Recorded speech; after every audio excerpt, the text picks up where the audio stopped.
Welcome back to Jeff Needs Sports, everybody. We got a great show for you tonight. I've got a friend of mine back with us tonight, Dan Felton from the Assorted Goods podcast. We did a show. It's been, believe it or not, Dan, it's been like 2 months since we did our first show. And we kind of did a little bit of an NFL preview, talked about your history with the sport and things like that. So tonight, now that we got through the pleasantries of all that, we're going to talk about the stretch run of the NFL here. We're going to talk about the teams that we think are going to make it, the teams that aren't making the cut, the players so far, kind of do a mid-season wrap-up since we haven't got to speak in a while. So thanks for coming on, sir. Yeah, thanks for having me again. This is I'm always ready to talk football, and we've got plenty of ammunition after how long it's been since the last time I was here. Yes, and this will be a nice break. You do some really awesome content on your podcast, but this will be a nice break of something that doesn't mean quite as much. But I appreciate it. And have a little fun. But your show's doing great, by the way. I enjoy it every time, and you do put out some really smart content. And thank you. Yeah. I wish I could keep up with putting them out more than once every blue moon. So I can imagine the effort you put into them. That's got. I don't think that's something you can do like in an evening. And maybe I'm wrong. Maybe you're. Don't give me too much credit. I also do have a terrible procrastination problem with doing it.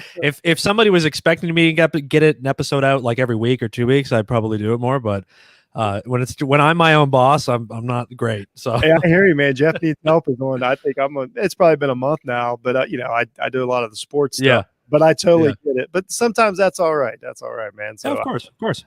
But your fans love you. They don't care when you put it out. They don't care when you put it out. I appreciate every single person who even bothers to take the time, man. Really. And you do, and it shows. So we appreciate you. So, all right, we're gonna get into some of the topics here. Let's see. What we got first here. I'll go to my banners here. If you're listening to audio, me and Dan right now are live on Facebook and YouTube and stuff. So if sometimes it causes a bit of a confusion, but that's the delays and when I say looking at stuff, we're actually looking at stuff. So let's start with this one. I like this one. Biggest surprises this year. What's jumped out as the most surprising players, teams, whatever. In terms of teams, I mean, the one I keep thinking about is probably the Miami Dolphins, right? Because they're a team that's really exceeded everything that I think was expected of them, and because they still aren't really settled at the quarterback position, they're sort of defying the typical formula. I mean, they've got a guy who can win games in Fitzpatrick, and then they've got a kid who looks like he's capable. I mean, who knows? But he looks like he's got the talent in Tagovailoa. If I can say his name, probably I will probably mess it up. But their defense and their special teams and just their all around game, they're a tough team. They're a really tough team, and I saw it firsthand when the Rams played them, and they just whipped us the whole time. So I really got to say that I think that's I think they're a team that's exceeded expectations. And on the flip side, I think the Ravens are a team that's been a surprise in the opposite direction for me. That they've kind of got that. They've kind of got a bit of that team to figure them out formula going for them right now, where their offense and the way they run their whole scheme just seems to be kind of plateauing for the time being. But there's been a couple of surprises this year. But I mean, geez, that's why we watched. Who do you have so far as a surprise? Yeah. Well, Dolphins, obviously. I mean, I'm a Dolphins fan, but I'm not shocked by even the record. I actually picked them to have 6 wins, which they're on pace to be ahead of that. Well, they've already got 7. But but like you said, the Rams game blew me away. The 49ers game, they dismantled the 49ers defense, which is still a quality defense. I tell you, another team, I live here and I hear a lot of it from the fans in Ohio. The Cleveland Browns are a bit of a surprise. I didn't think they would be as bad as the last 20 years. Right. But they're a solid team, and they're entrenched, in the playoff, hunt right now as a wild card. And they've played consistent. They beat the teams they should. I've been a little surprised by how well they've played. And then, you're not wrong about the Ravens. I live with a Ravens fan, so week in and week out. But they will not address the problem of not having wide receivers. They have worst wide receiving core probably in the NFL. I mean, Des Bryant just signed. The guy hasn't caught a pass until last week, like 3 years or something like that. And he's your wide and receiver. he's catching a bunch of like screen passes and like little button hooks and stuff like that. He's not, he's not running routes where require him to get a lot of separation and all that. And I just get back to the fact that I sort of have the same thought with Lamar Jackson in Baltimore that I do with Jared Goff and the Rams, where it's like these are quarterbacks who have flaws in their game, and you'd expect that you got two coaches that have sort of built offenses for each of those guys that are sort of playing to their strengths and minimizing their weaknesses. The problem is that time goes on, teams figure out how to just ram right through that and force you to play into your weaknesses. And Goff and Jackson, two like diametrically opposed talents in terms of their skill sets, but the same problem where now teams are starting to figure out, what it is they have to do to force them into weaknesses, and their coaches and haven't seemed to remedied their problems as passers. Instead, they're sort of they've schemed so much to play to their strengths that they seem to have not have developed those players, either of them, into fixing the things that they need to fix to be effective. But the Ravens receivers, that is so bad. And really awful. It's funny you bring those two up because I compare those two quarterbacks a lot, and I stand by it that, because I think that McVay's done a really good job with Goff in LA. I don't think Goff's super talented quarterback, but I think he's getting a lot out of him, and I don't take away from that. I mean, you learn how to run a system. That's being a quarterback in the NFL. And I keep saying that if Lamar Jackson played like say for McVay, I think he's a better player. You know what I mean? Like I think that offense would suit him a little better, with the crossing routes and stuff. And you say why Ravens are stuck in that that mode. I don't really know what it is. I mean, of course, they're not going to tell us, but I don't think you're wrong about that. We'd be getting jobs as defensive coordinators if we knew how to figure all that stuff out, right? So. Exactly. So let's we touched on it, but let's talk about some of the biggest disappointments so far. Yeah, absolutely. I think I kind of feel like it's a cheap shot to say the Cowboys because obviously when you lose your franchise quarterback, it's pretty much your year's a write-off anyway. I think there should be an honorable mention about them though, because they weren't doing great. Yeah, they looked like they could have a really good defense. I thought week one when they played the Rams, I thought, geez, that's a defensive front that could be really tough. That front seven, and it seemed to be their strength, and nothing has worked for them all year long. It did not hold up at all.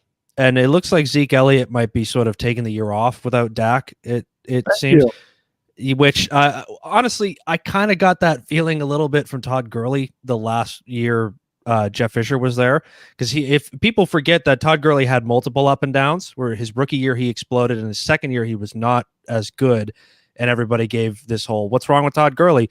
But we were tanking that year. Then he came back and he was amazing again, and he got the contract, and then he has a down year, and everyone goes, well, what's wrong with him again? It looks like Zeke is going to get the what's wrong with Zeke narrative the whole year, but I wouldn't be surprised if he's a guy who's sort of protecting the long-term investment. They're not going far with Andy Dalton. So I think I totally agree with that. I've been saying that about Zeke for maybe 2 years. I question like how much he cares, about playing, and that's not a knock. I mean, a lot of people, sleepwalk through their jobs as you just, we don't like to think of players doing it, but there's no way that guy's given, 100% a game. And you brought up every good point. I think that's why they could be on the disappointed list. I mean, the whole NFC East is a bit disappointing if we're being honest. Yeah.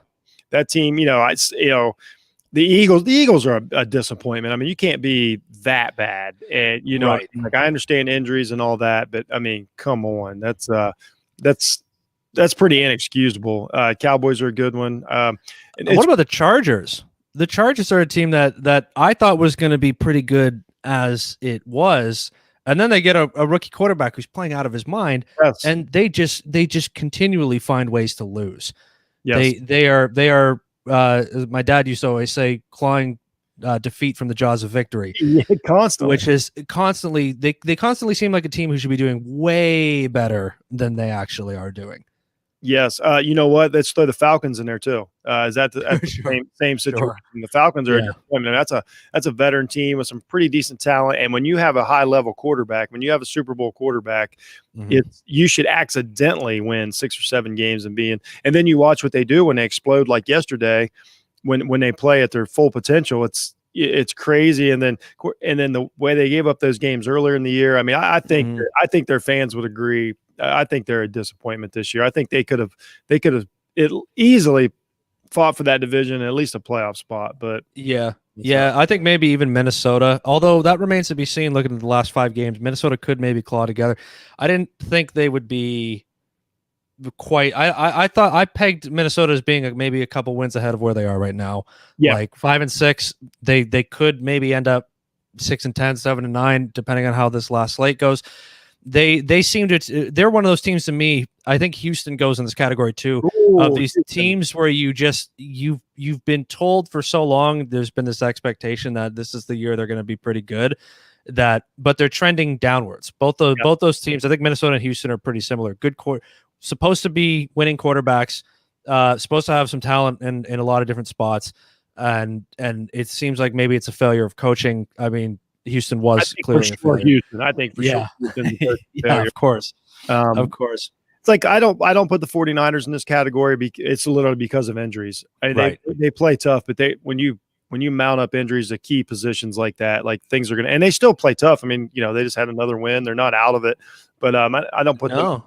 But I, I think you're right about teams that like Minnesota doesn't. They had everybody for the first 4 or 5 weeks of the year, and they still played really bad. So I think they're definitely in the disappointment category. yeah. There's I think as football fans, we can always rattle off the things that disappoint us much more than we can rattle off the things that are giving Yeah, us joy. There's yeah, always a lot more to be mad about, I feel like. yeah. As a Buckeye and a Dolphin fan, I've had a pretty good run this year, so I don't want Hey, to. it's not bad. Not bad. It's been all right. It's been the first time that the Dolphins haven't been in the tank by now. Yeah. In the season. Let's see here. Let's go to. Oh, here we go. This is a fun one. Now I want to preface this category: most outstanding player so far. But what I wanted to say is not name Patrick Mahomes because there is no way that anybody on earth thinks that he's not the best player in the NFL, right? Right. Unless Right. you're gonna tell me Aaron Donald. Are you an Aaron Donald's actually the best player in the NFL guy? Well, I mean, this is football's tough to debate that. It's always tough to debate. In terms of Let's do it though. okay, I will. I'll say that Aaron Donald is as talented a defensive lineman, if you can think relatively speaking. He is as talented at the position of defensive line as Patrick Mahomes is at the position of quarterback. Like the level of unbelievable greatness between the two. Mahomes will go down. Looks like he'll go down in history with a resume that will astound. Yeah. I mean, also then again, I could be wrong, but defensive line is not a position that single-handedly leads a team to victory or makes those plays. It's just the nature of the sport. But if you watch the Niners-Rams game yesterday, you watched a team that was completely getting knocked around by a tougher team, and Aaron Donald single-handedly put them back in the game, forces a touchdown, gets like 2 more sacks, forces turnovers. We're down 17-3 to up 20-17 in a blink. Yep. And it's because of him. I mean, how many defensive players single-handedly turn a game around just like that? Not a lot. I mean, there's been a few over the decades, but no, I agree. I said the same thing yesterday. I said Aaron Donald is without a doubt he is possibly even slightly better at his position than Mahomes is if you really look at the numbers and stuff. Hey, I'm trying to not be biased here, right? So it's really close because Mahomes is great, but there's guys creeping up on him. And Donald, this year, I thought, is it Akeem? Is it Hicks or Nix for the Bears? He had a few games to where I'm like, okay, he's, but it doesn't. But then once again, like you brought it up, Donald. And then when you really watch, sometimes just him taking on that double team and letting a guy blitz and getting the hit, there's so many things. But yeah, they're great. So his best play, actually, I just got to say, yesterday he had one play, aside from all the amazing game changing plays he made. He had one snap and I wish I could remember where and when I saw it, and maybe somebody who's got that all 22 who studies the tape. He got off the snap so fast. They snapped the ball. It happened to be a handoff away from him, so he ended up not making the play because he just couldn't get across. But he got off the snap so quick that I swear by the time Nick Mullins had turned, he was about a foot behind him, and Nick Mullins just happened to reach out and hand it off, and the guy ran away to the other side. And I thought, I watched that play, and I thought, oh, it's a free play. Right, because he jumped it so well that I was like, it had to be offside. It's 5 yards, no flag. They go back. No, he just happened. He got off the ball so perfectly, and I thought sometimes he not only makes unbelievable plays, but his plays that he ends up not making half the time are also like, oh boy, that could have been another one. Yeah, and they cause chaos too. Yes. Like a couple guys that I've watched. I loved DK Metcalf. I predicted that in the preseason, but he's played great. I mean, of course, Russell Wilson's played great. I mean, the usuals have. I think that a guy that has really stepped up his game this year in his second year.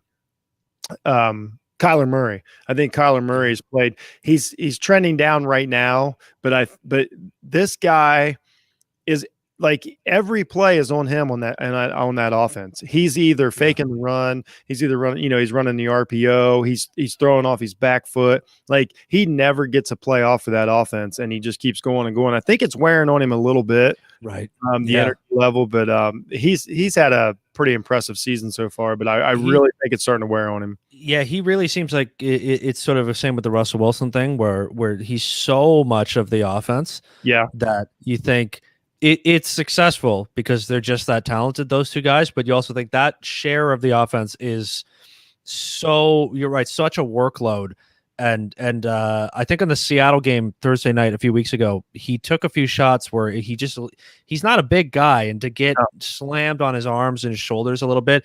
I was watching a bit of his game this week, and I thought he doesn't look like he's throwing the ball quite the way he was before. His shoulder's bothering him for sure. Yeah, he looks like there's a little wear and tear, but I mean, the long-term prospects for him in Arizona are very good. Hopkins is a good mention for this category too, that he's gone from top 3 to, I mean, you could make a pretty sound argument. You'll get in a lot of fight with other sports fans, but you can make a sound argument that DeAndre Hopkins is the best receiver in the league. You could. Yeah. I mean, it's all how you, I don't, then you got the guys like, out in Washington, Terry McLaurin is playing. Yes. He's actually having the best year of a wide receiver. How about Antonio Gibson there too?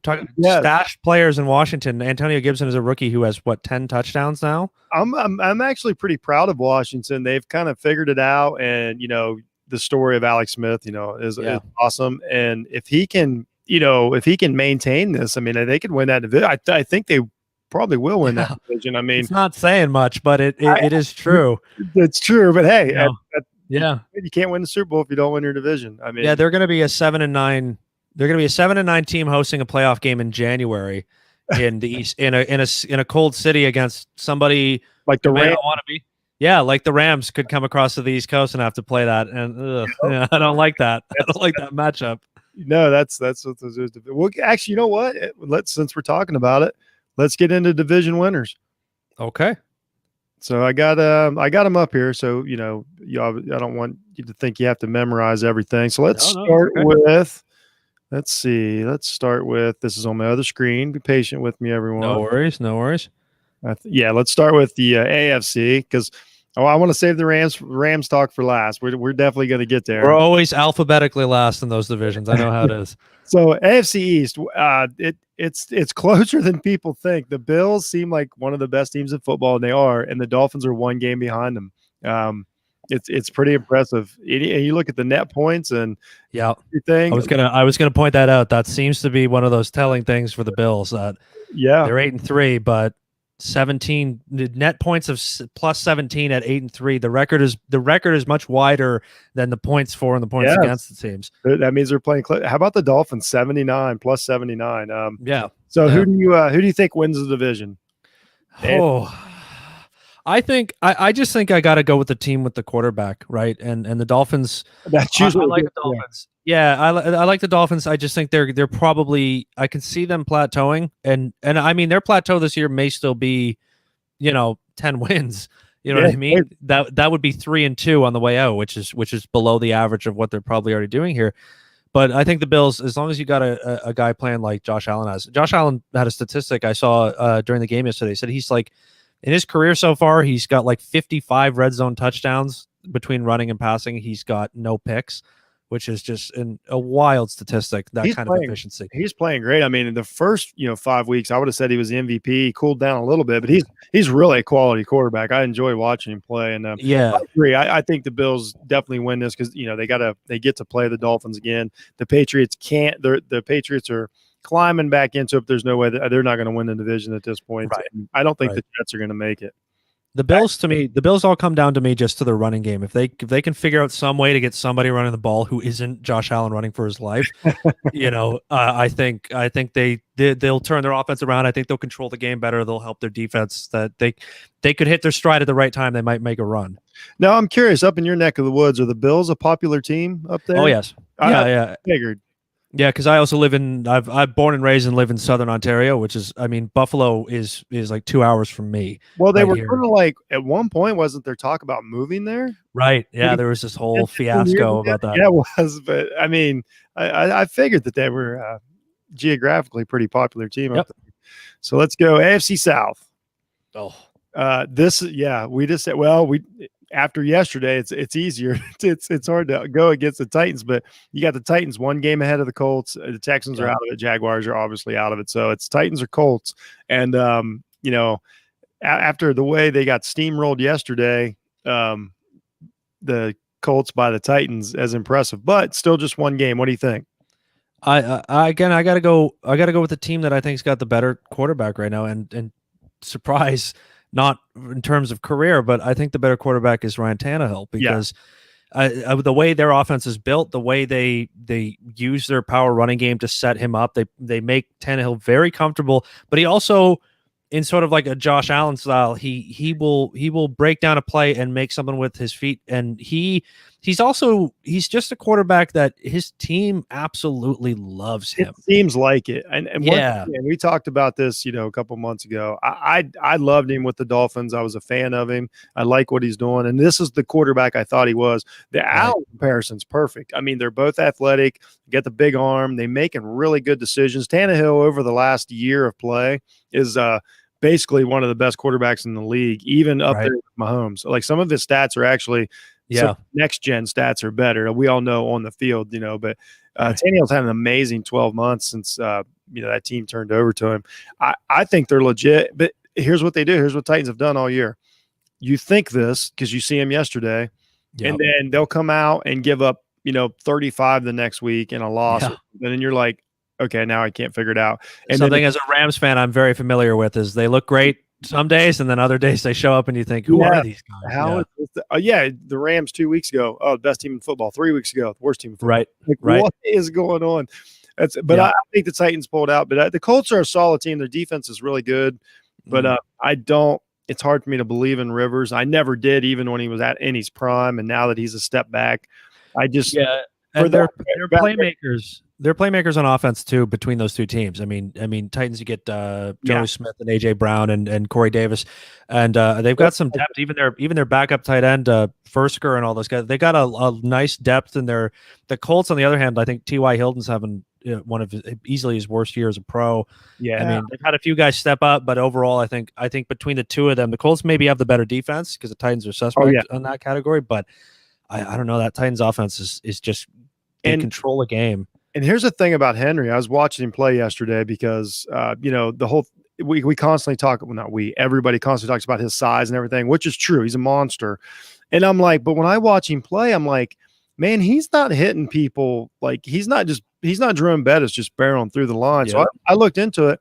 His yards before contact are as good as anybody in the league. Right. Like this guy's. It's the blocking that's getting this guy the yards. Like I've got to give a huge. He's wide open. Yeah, I got to give a huge shout out to my best friend and who's also my co-host of my other podcast. And what's that? Yeah, please do. Oh, I absolutely got to give a shout out to my buddy Matt. He's a huge Titans fan, and he said something years ago about Derrick Henry when Derrick Henry was slow to start his career that he's dead on about, and I'm going to steal his point here, which is that in the early part of his career, his feet when he got to the line after the handoff were terribly slow. He was really he stutter stepped. He had slow feet getting through the hole. He never seemed to emerge at the other side, and that's what his opinion is about why he suddenly become the best running back in football, is that his feet have become so quick that when he gets into the crowd, for a guy that size to be nimble and to be able to just hop step to an opening and then go has completely revolutionized his game, because you're right. Yeah. He's not barreling through contact. No. He's now sidestepping it, and arm tackling him is so much harder. Yes. Than anybody else. He's going to, hit you with his thigh and knock you over. So yeah, no, I totally agree. I totally agree with Matt there. When you watch it this year, his feet are quick. But I watched some of those runs yesterday. I don't know what he wound up with yesterday. I mean, he well over probably 100 yards. But when he is taking off through these holes, and I give a lot of credit, Brown and Corey Davis. Those guys are big physical receivers. They're not only good receivers, they're really blocking for him.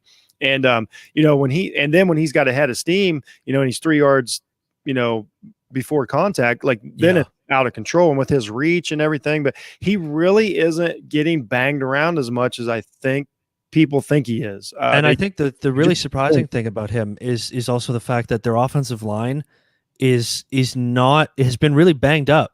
I mean, they lost Jack Conklin last year, which was a right tackle. Taylor Lewan, their left tackle, has been hurt. No. I think they've got a little bit of injuries in their interior. Like, they keep doing different pieces, and he just keeps barreling through everything that's there. He finds whatever opening he's got, and he just hits it. Yeah, I mean, I've been weary of the superstar running back with the big contract, obviously. Oh my God! You know what? I need to have you back on the show. They joke about my next show is going to be Jeff hates running backs, and I will not go down the road tonight, but I'll have you back on to talk about overpaid running backs and their success in the NFL, because it's not great. But I'll just say Derrick Henry. Derrick Henry is kind of defying my opinion on the high-paid running back as well. I was totally wrong. Tannehill helps, and like I say, Corey Davis takes the top off. They really have a perfect formula. Yeah. And you brought up the weather. That's a team that, on a day like, I don't know what's like up there, but in Ohio right now, it is ugly outside. Right. And that's the kind of team that I want. So, so here's one of the better divisions in the NFL, the AFC North. You got the undefeated Steelers. The Browns are 8-3, but they're 3 games back because the undefeated Steelers. The Steelers may or may not play the Ravens this week. We honestly don't know. Now it's Wednesday. Right. Maybe, and they're going to play a Ravens without 20 starters, I believe. It's, I think you can almost chalk up the Steelers win, but it's the NFL. Ravens drop back to 6-4. I think if they lose this next one, which I imagine they will, to the Steelers, I don't see how they can climb out of this hole. I mean, when just in your own division, you're going to have a team 3 games ahead of you. But I assume you think the Steelers are going to win this division. Yeah, this one feels pretty easy. But I mean, talking about the net points, which is a stat that I'm glad you're onto that too, because it's a stat that I like to sort of predominantly take a look at, because across this division is interesting. The Steelers are 124 points more, which is, they're not just winning, they're winning easily, and they're winning with margins. The Browns, on the other hand, who are 8-3, are a negative 21, which is insane. That 5 games up, 5 more wins than losses, and you're 21 points fewer scored is something that I know when you scroll down to Las Vegas in the next division, we're probably going to see the same thing. But talk about teams that look like they're likely to even back out. The Ravens are plus 73, and they're 6-4. So to me, they've lost tough games. They've played good teams, and they've lost to them. They've lost, So you're right. And the Browns have done what they need to do. They've beat their schedule. The Ravens are playing a division winner schedule, which is totally different than what the Browns, Steelers, and Bengals are playing. That's how football works. Every year, if you win the division, the next year you play a harder schedule. So the Browns are beating the teams. Yesterday was another clunker, but it doesn't matter. You put those together, you go to the wild card game, and then anything can happen after that. Yeah. Yeah, you're right. So the Steelers look really good. They do not have a loss on their schedule. If you look at their remaining schedule, Yeah. this Ravens team, this COVID Ravens, and I'm not saying that as a joke. I mean, this Ravens team that's not going to have 20 starters because of COVID is their toughest opponent left on their schedule. And who would have thought? I mean, the 07 Patriots going undefeated was like, well, this is a team, look at the numbers. The Steelers are 10-0, look like they could win out the whole season, and yet nobody is looking at them like that's a scary team. I mean, because nobody's talking about James Conner, or like, well, James Conner is one of them, or Chase Claypool, or everybody's talking about Herbert's the offensive rookie in the year. I'm like, how many touchdowns does Chase Claypool have to score? Before, and their defense is classic Steelers, which I have to love. Really, it's good for football when the Steelers are whipping people on defense. It really is. Yeah, you're right. It is. The Steelers they're gonna walk away with that division, and it's a big deal too because you only get one bye. Each conference only gets one bye. As of now, if this game's canceled and then they go to the 8-team playoffs, I don't know the schedule then, but we'll worry about that. Probably we'll know Wednesday. I think this game is supposed to start Wednesday at like 3:30 because of the tree lighting ceremony. True story. And they had to schedule it. NBC wouldn't let them put it on in the afternoon or at night. No. It was a thing. So they're playing at like 3:30 Wednesday. No. Wow. And then if that gets canceled, then a lot of things come into play. And by the way, the Bengals, you know what? Joe Burrow was playing really good until he got really well. That you summed up the Bengals easily. Joe Burrow, but next year we'll see what else they can do. Yeah, they got a lot of missing parts right now. Yeah, absolutely. AFC West, we got the Chiefs, 10-1, and they're playing great. They're only plus 110. They're actually less than the Steelers, even though they've scored 348 points, which is crazy. Right. Yeah.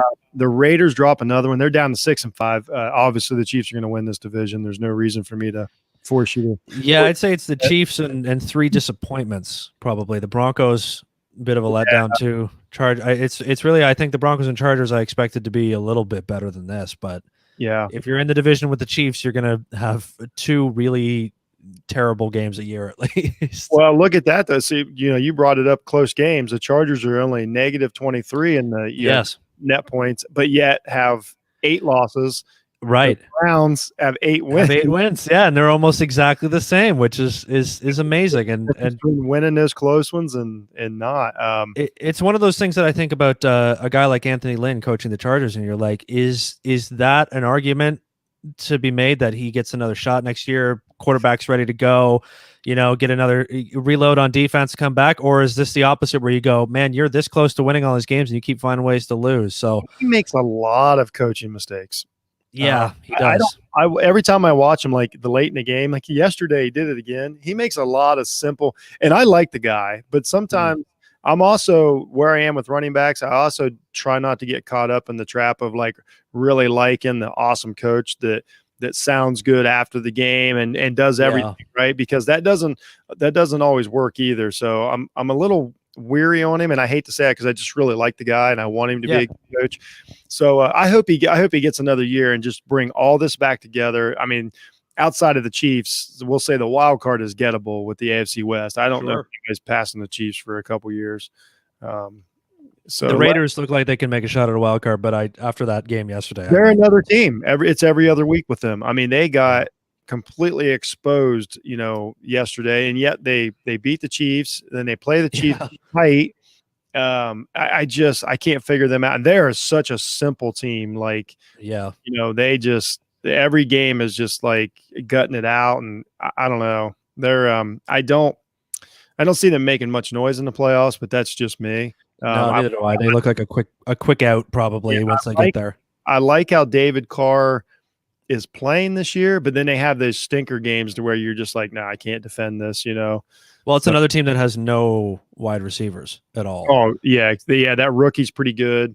He looks like he needs another year to get on. He looks exactly what I was watching the game yesterday, and I thought to myself, they ran a deep route with him, and I thought, he drafted John Gruden drafted Henry Ruggs because he got tired of watching Tyreek Hill twice a year torch his defense. I like that. And he went, I think John Gruden, if you ever remember John Gruden as a Monday Night Football commentator, he always talk about the guys he likes. He's always like, I like this guy. I think he was watching Tyreek Hill blow past everybody on the sidelines a couple of years with the Chiefs and thought, I want that guy on my team. And he saw the closest thing to him. So, I mean, the problem is that Tyreek Hill looks great, but he also looks even better when you've got 3 or 4 other guys who are a little bit of a threat. And the Raiders, the next guy out they're running is Nelson Aguilar, and you're like, big difference. And then right now the 2 top receivers in the league are Tyreek Hill and Travis Kelce. And yesterday, Mahomes set the I don't know if he set a record. He set his record. He threw actual air yards by throwing the ball. One of the touchdowns of Tyreek Hill, the air yards were 61. He threw the ball 61 yards in the air. Wow. That's the difference in when you can use Tyreek Hill. Like, there's just not a lot of human beings that can do that. So that's when you talk about, you know what? If Ruggs goes to the Chiefs, he's gonna catch 60-yard touchdowns because Patrick can throw him off his back foot. Yeah, if he was playing with Brett Favre, who could throw it 70 yards down the field, you think that really takes the top off of defense completely. Big difference. It's a big difference. So we'll move on to the NFC. We're going to start with the NFC North here. No, the Packers are 8-3. At times this year, they've looked like the best team in football. Other times that look like they give up. I don't know what to make of them. Yeah. The Vikings are back up to 5-6. The Bears, I think, have lost 5 in a row. Maybe, I think they've lost 5 in a row now. They look completely out of it. Look like they no faith in Trubisky. Foles is hurt. We know the Lions are a mess. It looks like the Lions don't even really care much about football. I don't know if you got to watch them on our Thanksgiving. I don't know if you got refer to it as Thanksgiving or not, but because your Thanksgiving is maybe a month before. Yeah, we were a month ago, but I still love American Thanksgiving because there's football on all day. I assumed that, yeah. So, but anyway, I got the Packers in this division. But what do you make of the Packers? The Packers are, I think I agree with that assessment of them, that they're in that category of really know what you're going to get each week. To me, for them, it comes down to whether or not their defense really clicks, because they have some good pieces defensively. Zadarius Smith, their corner, who I'm blanking on the name of right now, is one of the best in the league. They have guys who really do a great job, and I just think if their defense clicks, that really could set Aaron Rodgers on a bit of a run, because I think the NFC is still pretty open in general. I mean, the best team record-wise is the Saints, and their quarterback position is a big question mark. Oh, thank you. Quarterbacks are huge, and we'll get to the Saints here in a second. But but I mean, in terms of the whole division, it's kind of like the Chiefs division for me. It's the Packers, and then there's 3 disappointments below them. There's the Vikings, who I think are past due. I mean, Zimmer being a defensive guy, and yet every year their defense seems to get a little bit worse. Is to me, if the Vikings really tank at the end of the season, I think he could be gone, and they might rebuild and maybe cut Cousins too. The Bears, same thing, no quarterback. You just got no hope if you got no quarterback. So, and the Lions, you're right, really just looked like a disinterested football team half the time. Totally. And the Vikings too. I mean, they pulled out a miracle yesterday. Or they're 4-7. So, but that counts. Wins count. But I think you're right. I think Zimmer's not comfortable. If I had to guess, so, I think the Packers look pretty good, and they're a team. I've got a list of teams basically just kind of in my head that I think can win any game, and the Packers are on it. I'm not saying they'll win every game they play, but they have the ability to beat even the Chiefs or whoever, mainly because of quarterback. And like you say, the defense, when it steps up, looks really good. Devontae Adams is great. So they're definitely a Super Bowl contender. Sure. Let's talk a little bit about the NFC East. The most competitive division in football is what I'm going to call it. Right now we have the Giants at 4-7 leading the division. The Washington football team is tied with them at 4-7. The Eagles are 3-6-1, so that tie, that half game, is keeping them. If they're actually playing Monday Night Football as we do this game, if they would win, they would go back to first. If they lose, they I don't know where, I guess last, third, whatever. Cowboys Yeah. are back at 3-8. Feels like Cowboys finally took that big step back. Yes. The other day on Thanksgiving. I think that's who they are now. And I see no reason for them to even make an effort at the playoffs. I don't know. So what do you make of this division? This is painful to talk about this division. I mean, the Cowboys, the Dak Prescott thing is pretty much the open and shut. But 359 points allowed is absolutely abysmal too. And I'm not sure the stories about McCarthy as the coach, and the players aren't really responding to him, and stuff that I'm reading stories that he said whatever he had to do just to get the job and all this stuff. They could be in a bit of a rut, and the Dak contract and just everything that's going on with them. Like you're going to have to play with the Cowboys. Wait till see next season if this is a really truly a nightmare, or if it's just an anomaly. I mean, the rest of them, again, nothing but quarterback question marks and thin offensive cores. But I'll say one thing: a couple of good defenses. Like Washington's defense is pretty good. Washington football team. I think if you would start the season today, I think they're an 8-8 team. I don't think they're quite as bad as they've been.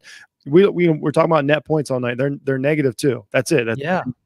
That's pretty good for a 7-loss team like that. They're fighting. They're in every game, and those are low point totals too. That's not 243 is not horrible when you compare Dallas at 359.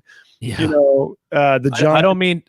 I don't mean to pick on Ohio here in Cleveland, but to keep drawing back to it, Washington's a -2 in terms of their net points, and Cleveland's a -21. They're 20 points better, and they're 4 wins shorter. That's a real concern. So it's a compliment and a worry. If I'm Cleveland, I'm a bit concerned, but they got Cleveland got Nick Chubb back, so that'll be that's a huge get for them. Absolutely. So this division, Daniel Jones is out with a hamstring injury. So right now. Is it crazy to say it's Washington's to lose now? I don't. I think that's. I think the football team. Football team. Some of my good friends on the Off the Ball Network are Washington football team fans. I don't want to jinx it for them, but I got a good feeling about this squad. I think they can get to. I mean, what do we think is going to win this? Let's say they got 6 games left. Do we think? I mean. I mean, 2 seems like a decent amount to win. I think you're. I would probably, if I have to make a prediction, I'm going to say a 7-9 Washington will go. Oh, you got them going on a streak. That would be 3 out of 7 and 9. I 3-2 to close it out if they get good quarterback play from Alex Smith. If because Alex Smith, to me, he's a guy who's still kind of settling back into playing the sport a little bit, and I think if he plays okay, that defense and that running game, you got a rookie again with 10 touchdowns. That's I could see it. Great point. I mean, you could wind up Arizona, has to make a trip to Washington. They have one of these nasty days. I mean, I think that's a great point to bring up. Yep. Yeah, absolutely. All right. NFC South. Right now, we have the Saints at 9-2 leading the division with Taysom Hill at quarterback, or Jameis Winston. We don't know. Breeze is out. The Buccaneers, who just took a loss from the Chiefs, are back at 7-5. Then you got the Falcons and Panthers, both with 4 wins, that are out of it, which is a shame because they're both good teams. Those are 2 teams that could have made a wild card run this year and just can't quite get it together. Panthers have had some injuries. CMC hasn't played all year. The Falcons are just blow it. They just wasted the season. When they play good, like we saw, I mean, they played you saw what they did to the Raiders. Right. They're a quality team when they put it together, but they didn't. They're 4-7. So the Saints won because they played Denver yesterday. The poor kid never had a chance. Practice squad wide receiver had to start quarterback. No chance. He survived is the best thing we can say. But the Saints got given that game. Right. And but you'll take them. I don't have a whole lot of faith in Taysom Hill. That was what they say. That was one of the worst. The total passing yards yesterday was less than 100 or something stupid like that. I mean, what do you make of this division? I think the Saints are going to win it because of the lead. But I don't think I don't think they're the best team in it with Taysom Hill quarterback. Well, yeah, a couple things. I mean, the Saints, you're right. Yesterday, the Saints were like that team. They're like that team in your fantasy football league where, one guy's playing against a guy who's got a bunch of people injured and didn't change his lineup. You know what I mean? So the Saints are playing a team that doesn't have a quarterback dressed, and they just pull out a easy W. Their defense though is championship level defense. That's what it felt like a little bit. Was like the Denver just came out and said, "We'll run the ball every down" and all that. But the Saints, their defense is so good. But I agree with you. I still struggle to ever put any faith in a team that can't pass the ball well. Because a run centric offense, when it gets stuffed and you are forced to play pocket passing football, that's the difference. And if they defy all expectations with a running quarterback like Taysom Hill, who's pretty very on the spectrum of running and passing quarterbacks, he's way to the end of running. He does not throw very well at all. But again, if Breeze comes back, it's a different story. Tampa Bay is a team here in this division that, confuses me. They got a good point spread on their season. They got all the talent in the world. It's just not amounting to wins. Yeah, the last few weeks have really looked bad for them. I had them way up there, say like week 4 or 5. I thought they was really starting to roll and taking over, and I was eating my words. I'm like, wow, this is going to work. Brady looks better than ever. As the year goes on, I'm an older guy. I think age is catching up with him a little bit. Like he never had a super strong arm like we're talking about, these guys that throw into the wind. Mm-hmm. Yeah. And I forget what I read another stat after last night's game, and his passer rating on deep throws, like over 30 yards, is horrific this year. He's just not making the throw. And you brought it up with the Titans. That brings everything closer to the line of scrimmage. And then now you've got, hence throwing interceptions off people's helmets because of everything's getting tight. They are a good team, and I think they probably are better than the Saints with Taysom Hill. But I also don't know if I think that I don't know if them and the Packers play again right now, if they do the same thing to the Packers. But, I don't want to count Tom Brady out. I like the Buccaneers defense, but then I watch them get torched. This 2 times in 3 weeks, just get torched. They're one of those teams in a category for me of if they hit their stride at the right time, it's the kind of stride that will go all the way to the Super Bowl.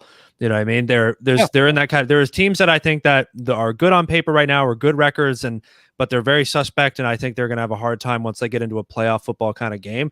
The Buccaneers have 2 good running backs. They've got more playmakers than you can imagine. They have the greatest quarterback of all time. They have a good defense. They got all these things that you think, man, all they have to do is click, and when they click, everybody's in trouble. On this side of the league, especially, at least they could easily hop right into the NFC spot in the Super Bowl, and especially if it works out to where, I don't want to get too into scenarios, but just say it works out to where they go to like a dome team, and then maybe and get a home game. If they can avoid Green Bay, if they can avoid like we talked about an NFC East team in the slosh, if they can keep things kind of managed and weather-wise works out, or a dome or whatever, then I'm like, okay. Well, if they end up playing the Saints in like the second round of the playoffs in New Orleans in an empty stadium, the factor is sort of when we were talking about the NBA playoffs way back when I was last on the show.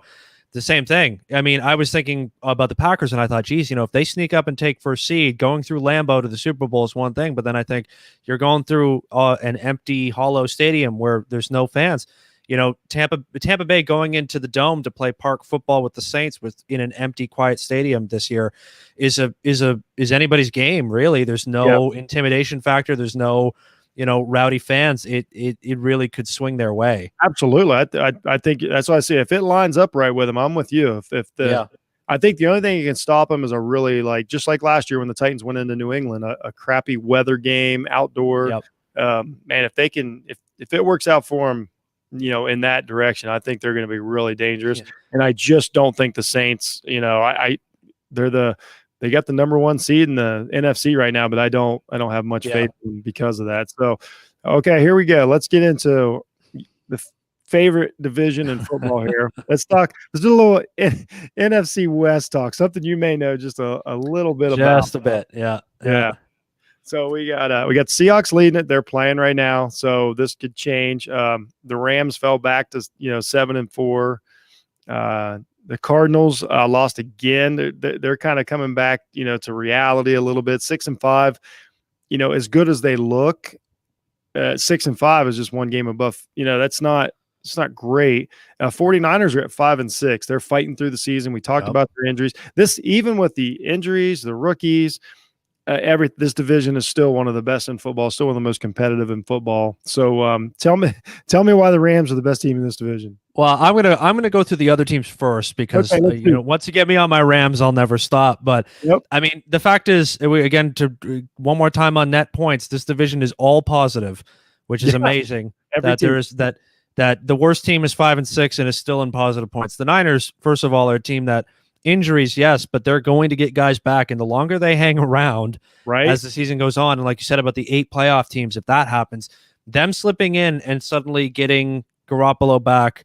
I can't remember if Kittle actually is possible to be like an end of season return. I don't know either. And now they got this thing where the Niners got to go to Arizona for the next 2 games. We don't know. Yes. So that's Debo Samuel is a guy on their offense that is changing the way they run their offense. I mean, he had one of my favorite players in the NFL. Yeah, he absolutely torched us yesterday. They're a team that could sneak in. The Cardinals, on the other hand, are a team that I think could slip out or pick it back up. I mean, they're another team that, 46 more points scored than given up. Their defense is playing better than it seems. They've got a good offense.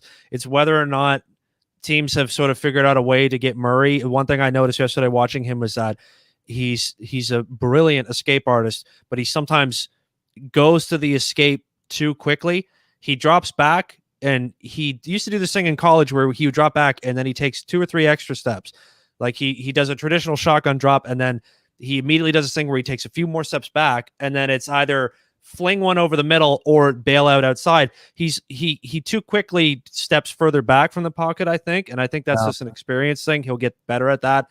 He too quickly resorts to the escape when I think like he's got a real good arm. If he stays in there and he goes through his reads, he's going to be a really absolutely nightmare player to play against for years, because if the escape becomes his last option, I mean, his offense is going to be tough to stop. Did you catch a couple times yesterday when the Patriots did the everybody stand up and put their hands in the air thing to try and block his field of vision instead of rushing the passer?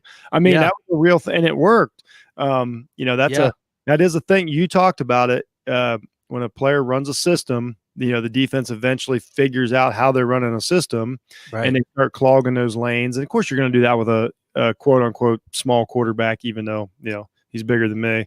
But Russell Wilson, they try any of the quote unquote shorter quarterbacks. You're always going to try and clog the lane, stand up straight, get your hands in the air. And that's been fairly effective. But then that's a game yesterday to where, you can't lose that game to the Patriots. I mean, it was theirs for the taking a few times. And then this is a weird team. Okay. So yesterday they could have easily won that game, and they would be in a tie for first place right now. Seahawks are up 14 points right now, so it looks like they may take a game lead. Or you take that Hail Mary away, and then they're tied with the 49ers. Like, that is how close this division is. A Hail Mary separates them from last place. It's really remarkable. And this is how I kind of thought it would play out. But wow. And then I tell you what's really affected this division, the Miami Dolphins. The Miami Dolphins gave 3 of the teams a loss. They penciled that in when the season started. You didn't have to worry about the Dolphins. And then to give them 3, that's a loss apiece. That's huge. There's some little things like that. But, if you think about the division leaders, that was the only team that Dolphins didn't beat, and that's the team's going to have one more win. Yeah, exactly. I mean, I guess I got to touch on the Seahawks, but as a Rams fan, it's always hard. But they're another team again that, if their defense clicks in the last third of this season, then that's huge. Yeah, but I mean, they have some talent. Dunlap looks like a nice addition to their team too. And you think if they figure it out and they go into the playoffs with a home game and all that stuff in the first round, you think they've got the quarterback, they've got the coach, they've got talent. If Chris Carson comes back and stays healthy for once, you think this is another team that falls into that category of there's a lot that could go right for them. And I guess I settle lastly at the end of all this on my team, Oh, okay. Here we which go. is the Rams. There we go. There it is. There it is. Let's Yeah, one of those Jekyll and Hyde teams. I really like the Rams, so I don't mind talking Rams. It's not like I got to force it. Okay. I really been up on the Rams all year, and I don't back off on them because I said I'll open with this, so you know where I stand on the Rams. I think that they're one of the more complete teams in football. I think their secondary has really learned how to play well together because of your boy Jordan Fuller. We talked about the defensive line, which the linebackers have looked pretty good. I think Goff's doing his job pretty well. I think the offense looks decent. Having Kupp healthy is a big deal. The running back by committee thing is probably my shakiest part. Yeah, but they don't have Gurley weighing them down like they did. At least it's not cost them a lot. So I think they're on my list of teams that if they play really well, they can beat anybody. Now they are a bit Jekyll and Hyde. So you tell me about the LA Rams this season. Well, I mean, yeah, I do sort of, objectively speaking, and trying to get away from my fandom here, which is I do also put the Rams into a category where if they click, but unlike some of the other teams I mentioned, for the Rams, it's if their offense gets figured, if they can figure out their offense a little bit, that would change it. Because if we went back to the standings there, their points given up is some of the lowest in the league, but their offense is completely middling. 215 points allowed. We have a good point spread on the season. I mean, we lose by a field goal there. We lose in Buffalo, stopping them on fourth down, giving up a PI, and then giving up the touchdown on the next play. So we went from a win to a loss. We're another team that we could be 9-2. We could be 5-6 as well. The defense is exceeded. Biggest surprise of the season, if I'm going back to your question at the start, the biggest surprise of the season to me personally, I just didn't want to be a homer then, is the Rams defense. No, I mean, it is one of the, up with the Dolphins in terms of teams you didn't expect to have an unbelievably good defense this year. The Rams defense is phenomenal. It really isn't Aaron Donald and a bunch of other guys. There's been key contributions across the front seven, which I never thought would happen. The corner across from Jalen Ramsey, Darius Williams, is unfortunately for me going to get a huge payday in the near future. Jordan Fuller, your guy from Ohio State, is just getting better week after week after week after week. He's basically become our safety of the future. Offensively, though, I mean, I said it to you earlier on when we were talking about Goff and Lamar. It just seems more and more like McVay's scheme. He may be overcoaching the Rams offense. And not to mention, he's also got some questionable coaching decisions of his own. A lot of people put the game yesterday on Goff. I don't know if I've heard Rams fans, even any Rams fans so far, critique the fact that we get the ball back with a tie game with 3 minutes left in the game. We go full hurry up offense for some reason with 3 minutes and change, only passing the ball. So we get 2 first downs, and then Goff throws a completion, clock set about 2.5. He then highballs one to the sideline, goes over Robert Woods' head, clock stops. Third down, throws an incompletion. We punt it back to them. They get the ball with 2 minutes left and 3 timeouts. Yeah. And I think, when we got the ball back with 3.5 minutes left, we should have gone, this will be the last drive of the game, no matter what, or they're going to burn their timeouts trying to stop us. And instead, we didn't get points. We gave them plenty of time. We left them with all their timeouts, and I thought nobody turned to Sean McVay after the game and went, "What were you doing?" You people went, "No, Nick Mullins pulled a game-winning drive," and I went, "But you gave him every opportunity to do it." So we're a team that really is so close, but there's just these things we have. Yeah, I know. He's. My buddy says to me, he goes, every week, dude, when we talk about Goff, you tell me he's great, and then the next week you tell me he sucks. And I said, well, it's because that's how he plays. So, he's got a great arm talent. He can dime a ball when he needs to, but man, his mechanics, I mean, he would be an unbelievably good flag football quarterback because no one's rushing him. You know what I mean? There is definitely something to that. I will actually, Steven's standing by. I'm going to drop him a link here if you don't mind. He's a Rams fan also. Yeah. I mean, the Goff hate is warranted, I feel like. It was a terrible game. He really didn't seem to be able to But then what was it?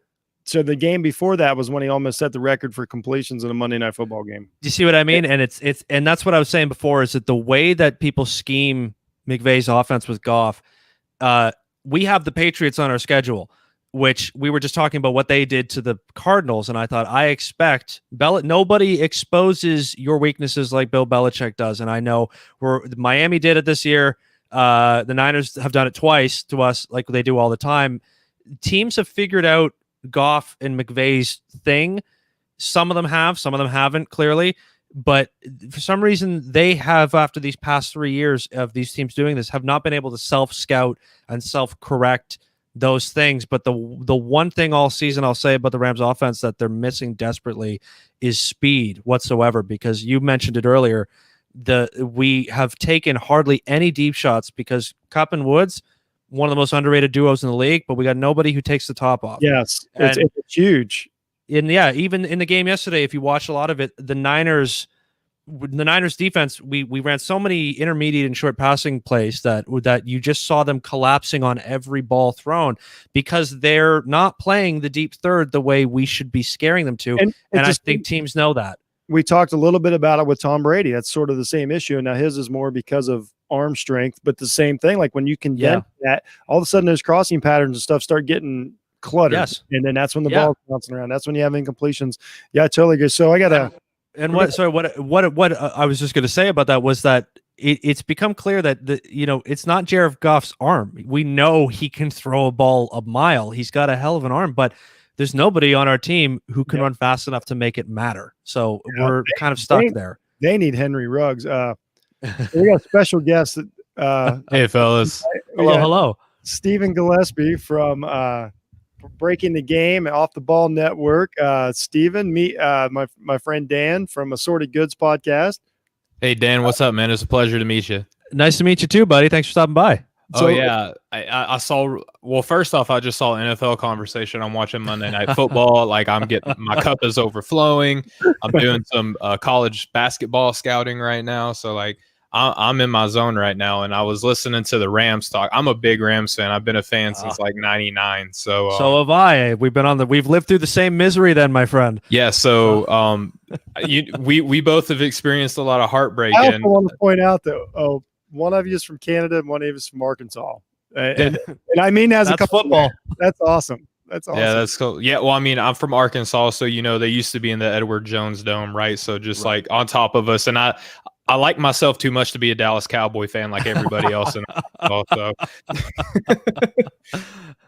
But I was listening to the Rams talk, and Jeff really knows how I feel about our quarterback.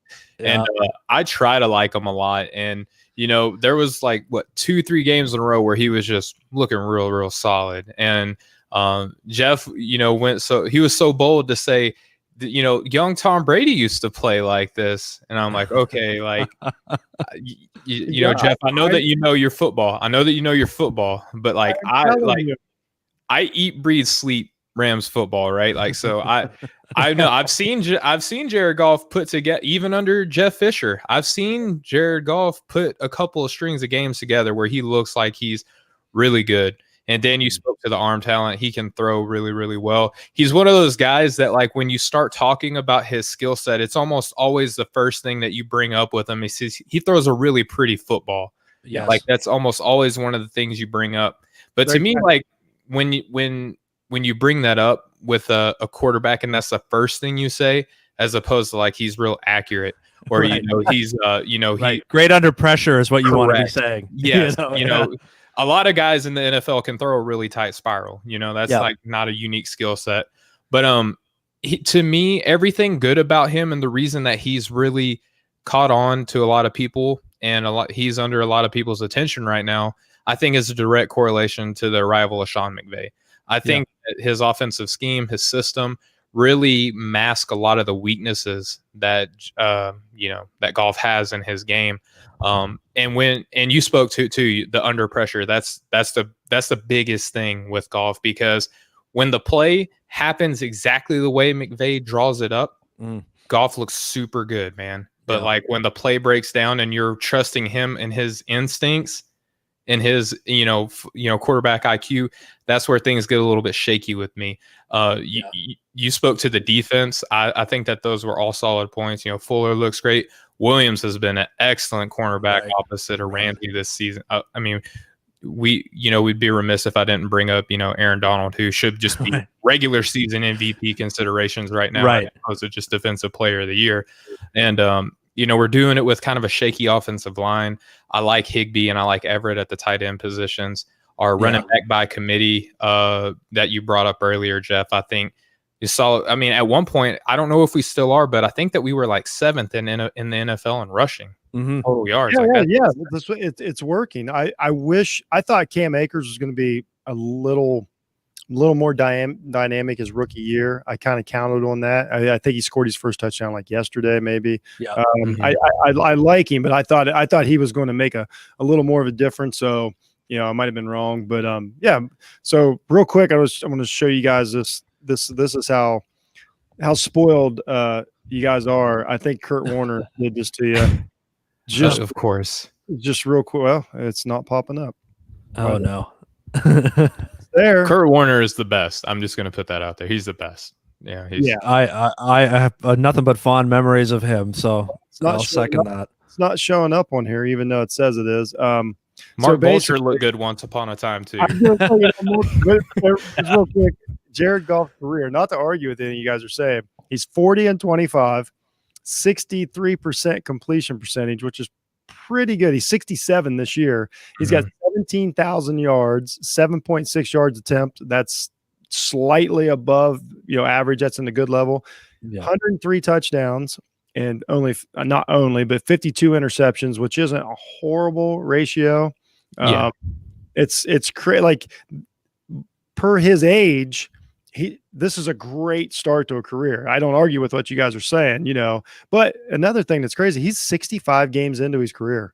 Like, you guys realize how fast time goes. I mean, yeah, I hear you. Good to me. That's weird, but he also feels like he's been in the league for like almost 10 seasons now too at the same time. And he had that year that he didn't even play, right? His rookie year, I don't even know if they activated him. Fisher.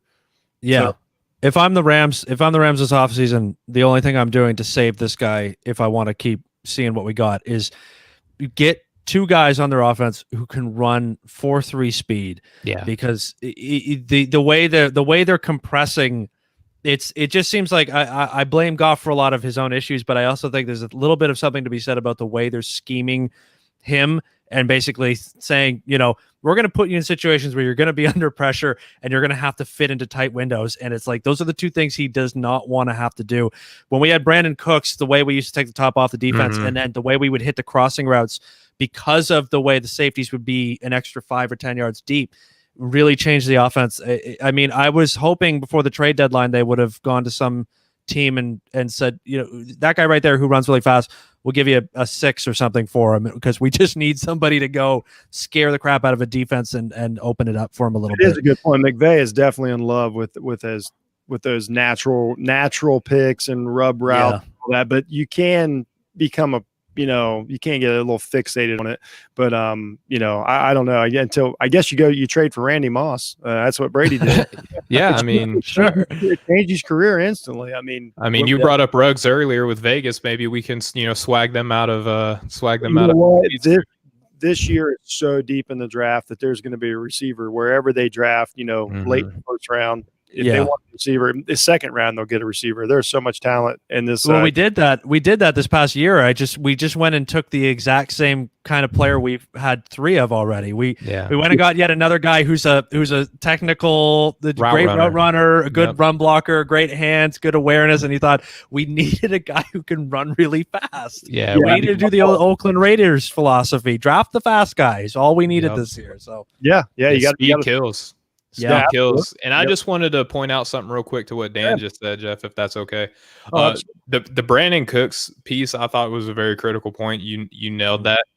The amount of horizontal action that he would give our offense and just kind of make the defense kind of second guess on what direction the play was coming right before it happened. Like we did it all the time. We would do that play action jet sweep where we fake the handoff to Cooks and then to Gurley, and then Cup was up the middle and just wide open because the defense, that split second where the defense had to figure out, okay, which direction is this play going, that mattered a lot. Now, I mean, Woods and Kupp, they're two of the best route runners in the entire NFL, like, to their credit. So it's good to have that ability. But yeah, Dan, the lack of a deep threat, like a legitimate one, like even a guy like a Deshaun Jackson, like what's he doing? Yeah. Right? Like, just take a flyer on somebody, I think that they were saying that Will Fuller might have been available out of Houston. Like, that would have been a great pickup, right. Right. Yeah, Yeah. absolutely. That's a good point though. When you run that offense, like the whole point is to bring your safeties up, then you got to have somebody run by them. I mean, that's the whole point of the offense. So I think you guys nailed it on that. So on that note, Dan, that was awesome of you to come on, man. Why don't you anytime. Why don't you tell us a little bit about, you got 2 podcasts going now, not to mention you're a guest on 30 to 40. Tell us a little about what you got going on now, man. All right. Yeah. My regular show is Assorted Goods. It is just me diving into all sorts of topics from out in the world and trying to learn a little bit and get a little smarter. I appreciate you having me on, Jeff. I love talking sports because I never get the chance to otherwise. I have another podcast. I don't know if I could swear on this one because the name of my second podcast is as cursing in the name. It is effing not censored. EH as in Canadian, like me. That's brilliant. It is me and my best friend. It is literally just, we have been talking for years and we decided to put microphones in front of our faces and have a good time. So check those both out. And I mean, I don't know, just follow me on Twitter at Assorted Goods PC. Check out the website, assortedgoodspod.com.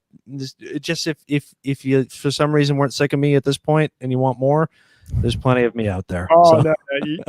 We said it when the show started. You're putting out a ton of good content. Really, really smart stuff. He's very humble. He won't take credit for it, but he's a great. No, writer. I won't. I appreciate it, Jeff. He's a great writer. His podcast is truly professional. It's very impressive. I encourage everybody to go check it out. Both these podcasts. Steven, I'm so glad you jumped in, man. It's always good to have one of my off the ball network brothers jump in. I know you like talking Rams. This worked out perfect. So I appreciate you coming by. What do you got going on now, man? You always got something new. I know you got you're breaking down the top 175 NBA draft. I think you're highballing it a little bit. I'm only at 150 right now, and it's not like I just stopped at that number because I'm like, okay, I gotta like stop. I'm swimming in names right now, and I'm starting to get to the point like, didn't I already write this dude down? Like, didn't I already like so? Dan, I just real quick wanted to say, man, like, I enjoyed listening to you. You know, there's not a lot of Rams fans out there really that are like, we're a rare breed. We really are, man. And like, even the Super Bowl run, like, we just live under a rock. I don't know what it is. Like, our bandwagon just kept going down the road. Nobody was hopping on. You guys got a beautiful stadium, a good team. Really, really pretty stadium. There's really no downside to it. It is odd. You probably don't remember like the Flipper Anderson days back in the Jim Everett days. That was those were some pretty crazy times. I grew up on the Rams, but before they went to St. Louis, before they were back. So, Dan, again, just great work, man. I enjoyed listening to you. I listened for a little while. I hopped on when y'all were talking about the NFC least, and that was fun to listen to, right? So, but yeah, I'm just working on right now. Of course, I do the breaking the game with my co-host Austin. Prayers for him. He and his family. Like, I hope you're feeling good, Austin. Yeah, him and his family found out that they just had COVID. So, but they seem to be doing well. I mean, it doesn't seem like it's pretty non-emergent, I guess, as far as a pandemic causing virus can be, right? So, right. Yeah. So prayers up for him. But yeah, we just do NBA stuff. And right now I'm just trying to get a big board kind of formulated for, the draft for next season. We just finished up this last one, and I'm evaluating even more prospects now. Like I'm about 150 players deep right now that I'm just kind of just kind of ball of clay right now, trying to sculpt something down the line. And I've been very busy today, but yeah, I appreciate you having me on for a split second, Jeff. When I said standing by, I was just like, all right, I'm ready to listen to what Dan has to say, because as a Rams fan, I really appreciate just anybody else out there speaking about him, Dan. So I really appreciate what you did Oh, today. awesome, man. Thank you. I'm glad you came by too, man. Yeah. And Dan's going to come back on when I do. I hate running backs. For sure. You're actually doing that? Yeah, I think so. So. Yeah, that'd be beautiful. Hey, Jeff, Dan, real quick. Did y'all cover it at the beginning of the show? Like, how did y'all end up meeting each other? Like, do y'all like know each other personally, or is this through like podcasting? So part of Jeff Needs Help, and we're in the same group. And I sent out the invite probably almost 3 months ago now. And I said, because I know on the, say, there's a lot of movie podcasts in there, political podcasts. Yeah. Like anybody wants to do sports, I know you can't just hijack your show for a week. Come on my show and talk sports. And Dan's like, I'd love to. And then we did a show about 2 months ago, and it went great. And then, of course, we keep up over Twitter. And so it was time to, come back on later in the season. Dan just want to tell everybody how smart he was and how Jordan Fuller safety of football. And right. I mean, he's pretty smart. He's a Rams fan, so like that tells me all I need to know. All right. Yeah. So that's it. Yeah, it's a podcast miracle. I mean, well, cool. I mean, y'all seem like y'all have like been lifelong friends. So like, I was just curious, like, on how y'all, got to know each other. It's weird. Easy right? to talk shop, man. We just talking ball is I can do it all day probably. So, we're in good company then, because our Off the Ball network is a bunch of just absolute sport freaks. Secretly, I'm trying to get Dan to do some work for the Off the Ball network. He's a really talented writer. So. I got to learn how to write sports is my problem. So I'm gonna figure that out. We're figuring it out together, brother. So I mean, it would be nice. It feels like everybody and Dan, I'm just gonna kind of put myself on a pity party. Maybe that'll bring you in, because okay. I'm the only Arkansas Razorback fan in our network. You might be the only Arkansas Razorback fan in the nation outside of Arkansas. No, you're right. No, you guys are doing all right this year. I'd consider it successful. Definitely overachieved this season. And I'm also the only Ram fan, right? So I got to listen to everybody talk about like the Cowboys. I got to listen to everybody talk about the Giants, the football team, Ohio State. All these other schools and I'm all by myself, man. So you need some reinforcements. I need some reinforcements. So yeah, I need you. Steven needs Dan. That's going to be our next podcast. Perfect. Well, you guys are selling me real well on it. I appreciate it. Yeah, that's why Jeff had me on. Right. That's the closer. No, seriously, thanks, guys. This was a great show. I really had a lot of fun. Thanks, everybody listening. Thanks, everybody to watch. I feel good about the season going ahead. Dan, we'll catch up here probably about playoff time, I bet. Maybe, we'll figure something out. We'll talk about how useless running backs are. And for sure, the worst. That they ought to just go 7 wide receivers. And including at quarterback, right? Like we're seeing that now. Hey, we're getting closer every week. I don't know what we're going to see Wednesday with the Ravens game. I think Harbaugh might have to play quarterback. Who knows? Not to joke about it. I hope everybody's healthy. But seriously, he might have to play quarterback. Yeah. He might have to play quarterback. Yeah. So, all right, guys. That's it for Jeff Needs Sports. You guys were awesome, and everybody be kind, and we will see you soon. Much love, everybody. Take care, everyone.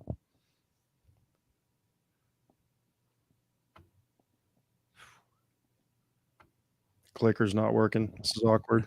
We're just all sitting here still. That doesn't pause. At least I didn't start picking my nose yet. Just do a little awkward dance or something for everybody. I think it.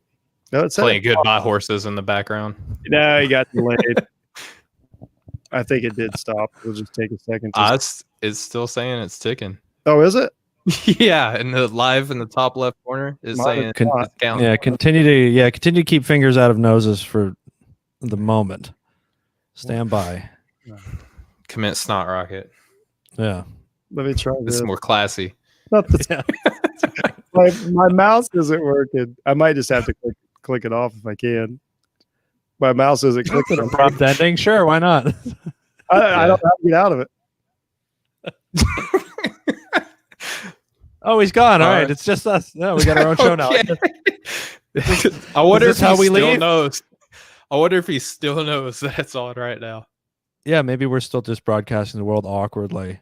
Well, all right, man. Well, hey, it's nice, nice meeting you. We'll connect on Twitter or something. We'll chat a little Rams sometime. Are you on there? Yeah, man. Yeah, course, I'm on right? there. Everybody Yeah, is.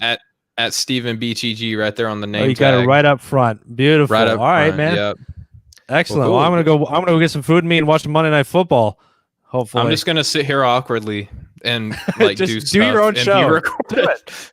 No, I'm Do just it. gonna sit here and like work on my show, Oh. like get my show notes and like watch TV and do stuff. I'm just gonna be You live know on what? TV doing nothing. You know what? People might tune in. They might find it relaxing. They'll be like, "This guy's working too." So I'll study and work with him. Then you might be Yeah, onto something. I hope I'm hoping to get famous for just being a guy just living Right. nothing in front of a live camera for who knows Yeah. how long. Yeah. Well, by any means necessary, right? Whatever it takes to Whatever get it famous. I might take my Absolutely. shirt off. Who knows? I'm not wearing pants right now, so I'll leave you to it then. All right. It's nice meeting you, buddy. We'll talk sometime soon, eh?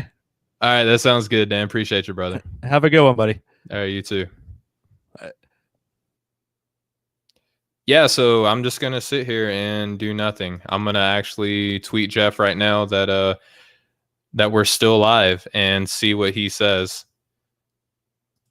So just hang tight.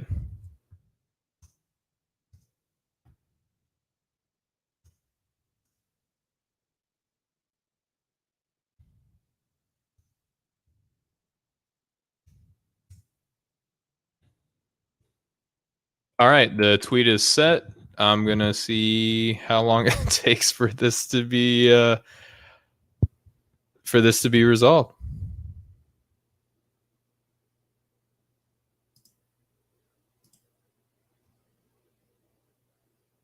He has not looked at this tweet. You know what? I'm gonna do him a kindness and call him.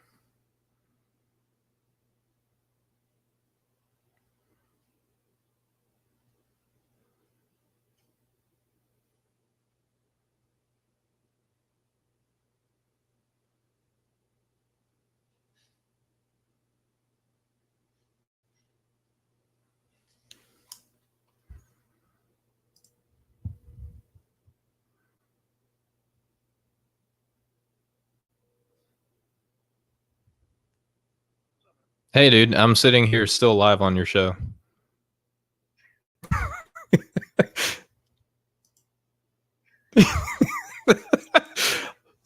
I was joking with Dan. I told him I'm just gonna sit here live until this gets fixed. Like people are just gonna get to see me like taking notes and watching TV.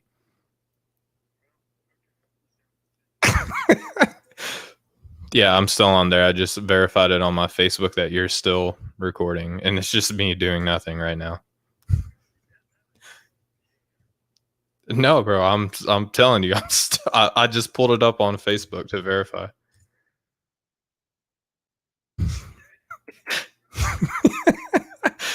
I've been on here for a good like 5 minutes by myself.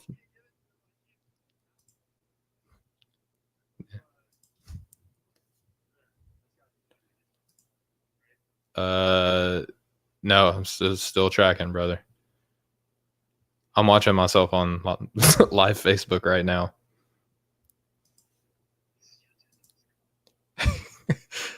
I don't know if me exiting out will do anything.